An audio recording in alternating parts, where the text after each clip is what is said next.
ಯುದ್ಧ ಗೆಲ್ಲೋದಕ್ಕೂ ಮೊದಲು ಶ್ರೀಕೃಷ್ಣನ ಒಂದು ಆಶೀರ್ವಾದವನ್ನು ಪಡ್ಕೊಂಡಿದ್ದಾನೆ ಅರ್ಜುನ ಅನ್ನೋದು ಒಂದು ಟ್ರೋಲ್ ಆಗ್ತಿದೆ ಸೋಷಿಯಲ್ ಮೀಡಿಯಾದಲ್ಲಿ. ನೀವು ನೋಡಿದ್ರೆ ಸುದೀಪ್ ಸರ್ ಬಿಗ್ ಬಾಸ್ ಮನೆ ಒಳಗಡೆ ಎಂಟ್ರಿ ಆದ ತಕ್ಷಣ ರಜತ್ತು ಮತ್ತು ತ್ರಿವಿಕ್ರಮ್ ಜಸ್ಟ್ ಹಗ್ ಕೊಡ್ತಾರೆ ಅಷ್ಟೇ, ಬಟ್ ಇವನು ಡೈರೆಕ್ಟಾಗಿ ಹೋಗಿ ಕಾಲಿಗೆ ಬೀಳ್ತಾನೆ. ಸೊ ಅಲ್ಲೇ ಗೆದ್ದ ಅನ್ನೋಂಥದ್ದು ಸೋಷಿಯಲ್ ಮೀಡಿಯಾದಲ್ಲಿ. ಬಹುಶಃ ಸವಿತಾ ಸೋಷಿಯಲ್ ಮೀಡಿಯಾ ಕನೆಕ್ಟೆಡ್ ಇರ್ತಾರೆ, ಅವ್ರು ಹೇಳ್ಬೇಕು ಆನ್ಸರ್ ಇದಕ್ಕೆ. ನೋಡಿದ್ದೀರಾ?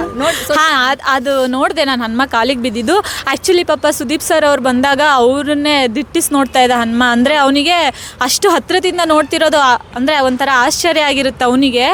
ಮತ್ತು ಭಯದಿಂದ ಏನು ನಡ್ಕೊತಾ ಇದ್ದ, ಅಂದರೆ ಹಿಂಗೆ ಅಂದರೆ ನೋಡ್ತಾನೆ ಇದ್ದ ಸುದೀಪ್ ಸರ್ನ ಹತ್ತಿರದಿಂದ ನೋಡಿರೋದು ಅವನಿಗೂ ಆಶ್ಚರ್ಯ ಆಗಿರುತ್ತೆ. ಮತ್ತು ಅದು ಅವ್ನ ಮನಸ್ಸಿಂದ ಮಾಡಿರೋದು.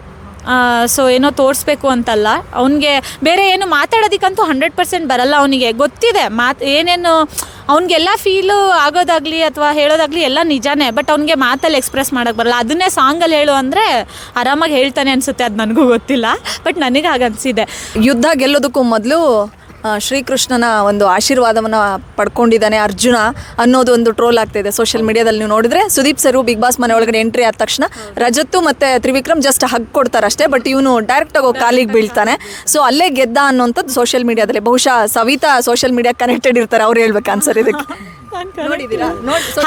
ಅದು ನೋಡಿದೆ ನಾನು. ಹನುಮ ಕಾಲಿಗೆ ಬಿದ್ದಿದ್ದು ಆ್ಯಕ್ಚುಲಿ ಪಾಪ ಸುದೀಪ್ ಸರ್ ಅವ್ರು ಬಂದಾಗ ಅವ್ರನ್ನೇ ದಿಟ್ಟಿಸಿ ನೋಡ್ತಾ ಇದ್ದ ಹನುಮ. ಅಂದರೆ ಅವನಿಗೆ ಅಷ್ಟು ಹತ್ತಿರದಿಂದ ನೋಡ್ತಿರೋದು ಅಂದರೆ ಒಂಥರ ಆಶ್ಚರ್ಯ ಆಗಿರುತ್ತೆ ಅವನಿಗೆ.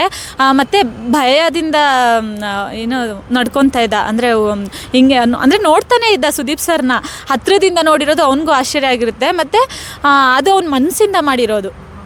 ಸೊ ಏನೋ ತೋರಿಸ್ಬೇಕು ಅಂತಲ್ಲ, ಅವನಿಗೆ ಬೇರೆ ಏನು ಮಾತಾಡೋದಕ್ಕಂತೂ 100% ಬರಲ್ಲ. ಅವನಿಗೆ ಗೊತ್ತಿದೆ ಏನೇನು ಅವ್ನಿಗೆಲ್ಲ ಫೀಲು ಆಗೋದಾಗಲಿ ಅಥವಾ ಹೇಳೋದಾಗಲಿ ಎಲ್ಲ ನಿಜಾನೇ, ಬಟ್ ಅವ್ನಿಗೆ ಮಾತಲ್ಲಿ ಎಕ್ಸ್ಪ್ರೆಸ್ ಮಾಡೋಕ್ಕೆ ಬರಲ್ಲ. ಅದನ್ನೇ ಸಾಂಗಲ್ಲಿ ಹೇಳು ಅಂದರೆ ಆರಾಮಾಗಿ ಹೇಳ್ತಾನೆ ಅನಿಸುತ್ತೆ. ಅದು ನನಗೂ ಗೊತ್ತಿಲ್ಲ, ಬಟ್ ನನಗೆ ಹಾಗೆ ಅನಿಸಿದೆ.